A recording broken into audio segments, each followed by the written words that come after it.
I had two very vivid dreams and encounters of Jesus returning and me at the judgment seat of Christ. Listen to this, because I believe many of you actually need to hear this, and it'll teach you something important. The first dream was actually when I was first coming to know the Lord, and the second was when I was already following Jesus with my whole heart. I know many people, when they have these dreams, myself included, thought, man, this means that Jesus is coming back really soon. It was in 2011 when I had this dream, and I remember telling people, I think he's coming back in the next couple of years. But God often gives us these dreams to get at something deeper in our heart. Listen to this. In my first dream, it was so real. There was storms, there was hail, there was lightning, there was snow, and I knew it was the end times. I was freaking out, and I looked up and see the sky split open like a scroll, and a bright light shining, and I knew Jesus was returning. And I hit the ground, face to the ground, in fear, weeping and shaking and terrified. Listen, at first I may have just thought, oh, this just means Jesus is coming back soon. What it was actually revealing was my heart, is that I was not prepared. I was afraid. See, 1 John 2:28 actually says that we should abide in him so that when he appears in his second coming,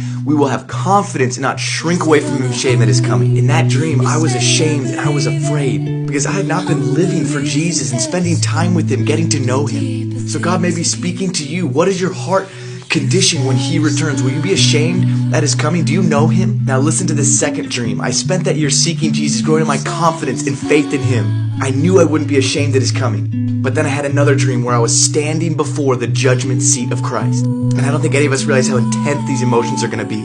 I experienced it like it was so real, the immense love and pleasure of God, the tranquility and joy that overwhelmed me.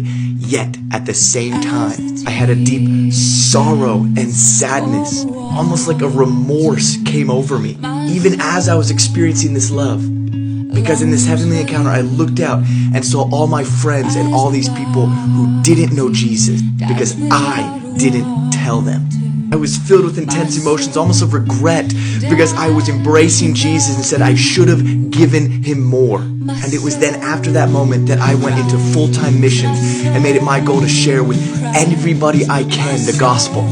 Please listen, it says that we will all appear before the judgment seat of Christ. And for Christians who believe in Jesus, it will be without reference to sin. There will be no condemnation. Our eternity is secure. But 2 Corinthians 5 still says that we will be rewarded for our deeds. And in Corinthians 3 it says there's a way you can build your life that you will be saved, but as for fire, and you will suffer loss. I don't want you to be ashamed that is coming. I don't want you to suffer loss. I want to be rewarded when I stand before Jesus.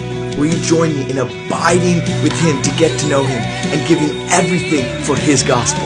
Would you please share this with someone to share the truth of God's message found in Jesus?